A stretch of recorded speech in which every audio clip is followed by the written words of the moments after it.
e coordinati dall'onorevole Verhofstadt. La parola all'onorevole Barnier.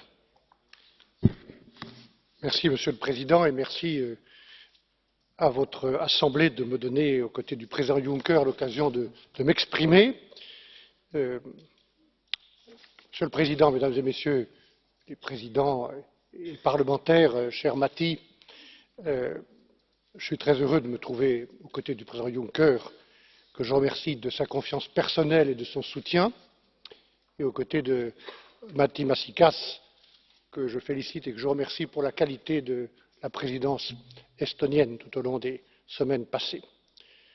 Nous étions dans cet hémicycle ensemble et pour le même sujet le 5 avril 2017, au moment où vous adoptiez votre première résolution. Vous fixiez alors le cap de cette négociation, le cap politique, comme l'avait fait de son côté le Conseil européen sous l'impulsion du président Tusk, en adoptant peu après des lignes directrices très précises.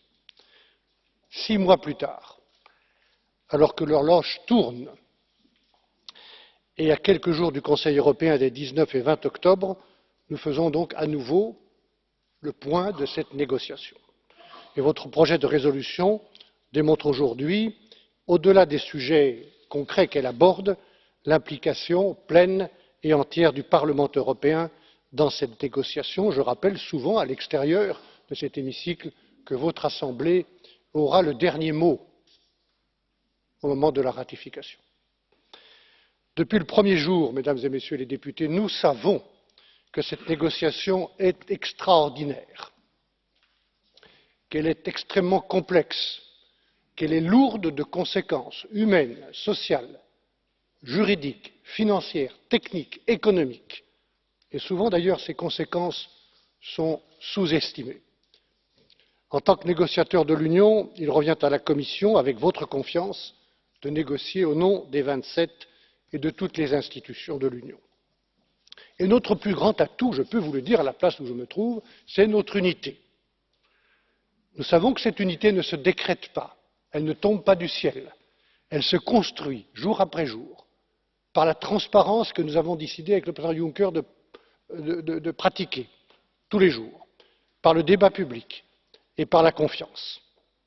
Je veux d'ailleurs, Monsieur le Président Tajani, vous remercier personnellement, remercier aussi votre coordinateur pour le Brexit, Guy Verhofstadt, les présidents de groupe, ainsi que les membres du Brexit Steering Group, que je rencontre très souvent, hier encore, pour la qualité et la franchise de nos échanges. Fort de votre soutien, nous nous attachons depuis le début de cette négociation à mettre en œuvre le mandat qui nous est confié par le Conseil, en pleine cohérence avec votre résolution et avec les orientations adoptées par le Conseil européen. Ce mandat est simple. Il consiste à nous mettre d'accord avec le Royaume-Uni le plus tôt possible sur les conditions de son retrait, d'un retrait ordonné de l'Union européenne, et s'étant mis d'accord sur les conditions de ce retrait, les principes de ce retrait, de commencer au plus vite les étapes suivantes dans la négociation. Vous le savez, Mesdames et Messieurs, les 3 sujets principaux de ce retrait, il y en a beaucoup d'autres qui ne sont pas négligeables, comme Euratom, les procédures judiciaires, les procédures administratives, les biens placés sur le marché, la gouvernance. Mais les 3 sujets principaux de ce retrait ordonné concernent d'abord les citoyens, 4,5 millions de personnes, ensuite l'Irlande et aussi le règlement financier. Ces 3 sujets vont ensemble, ils sont indissociables, comme les 3 sujets clés du retrait ordonné. Vous le dites vous-même dans votre projet de résolution, comme le président Juncker vient de le rappeler, la Première ministre Theresa May, vendredi dernier, a fait plusieurs ouvertures dans 2 discours qu'elle a prononcés à Florence.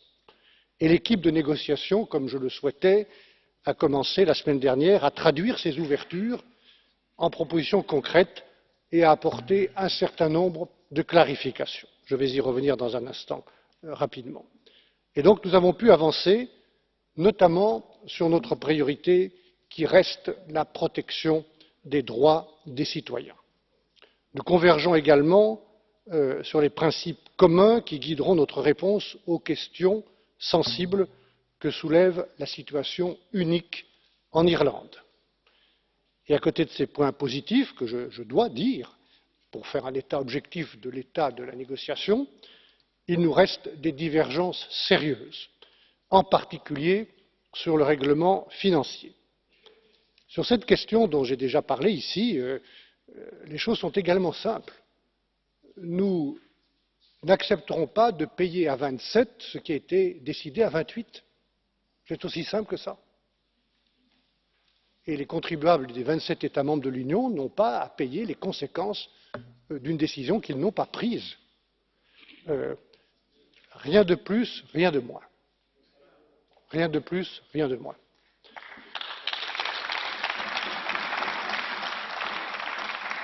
Il y a aussi des divergences sur le moyen de garantir les droits des citoyens. Nous savons, mesdames et messieurs les députés, puisque vous les représentez, et nous partageons l'inquiétude de ces 4,5 millions de citoyens britanniques et des 27 autres pays de l'Union qui souhaitent aujourd'hui simplement continuer à vivre et à travailler là où ils sont, avec leurs familles, comme avant le Brexit. Cette inquiétude, vous le rappelez dans votre résolution, est d'ailleurs aggravée par certaines mesures discriminatoires prises depuis quelques mois par les autorités britanniques, et nous nous en inquiétons. Pour garantir ces droits effectivement, nous avons besoin, de l'effet direct de l'accord de retrait pour permettre aux autorités et aux juges britanniques de s'appuyer directement sur l'accord de retrait, sans quoi, évidemment, ces droits pourraient être modifiés au cours du temps. Nous avons besoin, d'une interprétation cohérente de l'accord de part et d'autre de la Manche que seule, de notre point de vue, la Cour de justice de l'Union européenne peut assurer. Au-delà de cette question de gouvernance, nous attendons aussi des garanties du Royaume-Uni sur la réunification familiale et l'usage à l'étranger des bénéfices sociaux acquis au Royaume-Uni.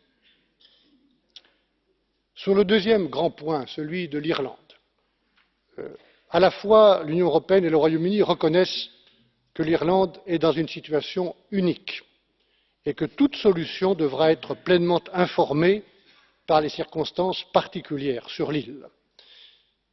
Comme je l'ai mentionné à plusieurs reprises, les solutions que nous devons trouver doivent respecter à la fois l'intégrité de l'ordre juridique de l'Union et le Good Friday Agreement dans toutes ses dimensions. À ce stade, il s'agit notamment de s'assurer des modalités concrètes pour poursuivre durablement de très nombreuses coopérations nord-sud qui sont prévues dans cet accord, ainsi que la continuation du Common Travel Area, et cela nécessite encore un travail précis et détaillé dans lequel nous sommes engagés avec la délégation britannique de manière constructive. En définitive, mesdames et messieurs les députés, et vous le dites à juste titre dans votre projet de résolution, nous n'avons pas encore réalisé aujourd'hui, sur ces 3 sujets indissociables, clés, nous n'avons pas encore réalisé aujourd'hui les progrès suffisants pour entamer en toute confiance la deuxième phase de la négociation, d'abord sur ce que serait une nouvelle période de transition, une éventuelle période de transition, dans des conditions qui ont été clairement définies par le Conseil européen et auxquelles vous êtes vous-même attentifs, puis ensuite une discussion sur le cadre de notre future relation, de notre partenariat dans le temps, dans l'avenir, avec ce grand pays. Un 5e round de négociations se tiendra la semaine prochaine à Bruxelles. Notre attitude restera résolument constructive parce que nous voulons réussir et l'accord sur le retrait ordonné et la discussion sur la future relation avec le Royaume-Uni.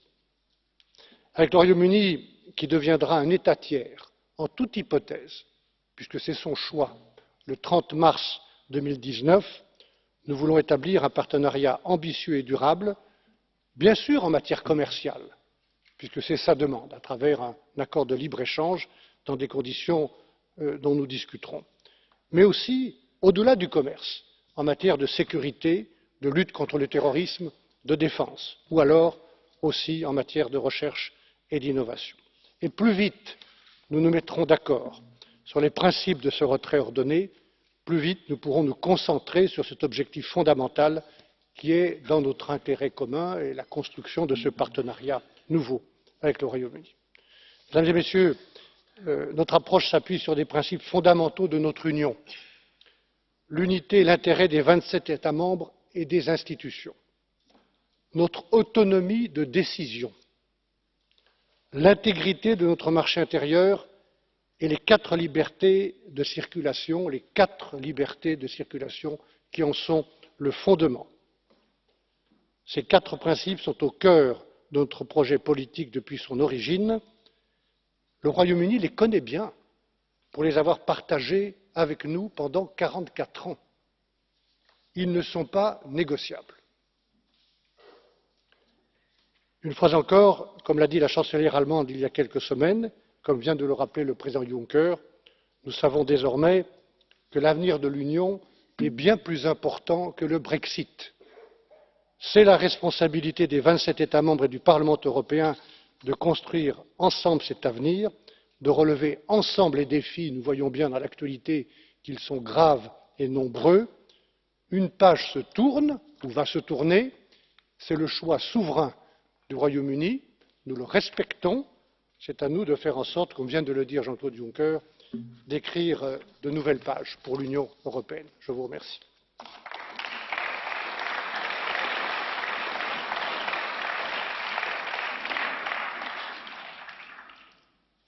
Merci beaucoup, Monsieur Barnier. Et je donne tout de suite la parole à la présidence et au nom du Conseil, Monsieur Matti Maasikas. Vous avez la parole.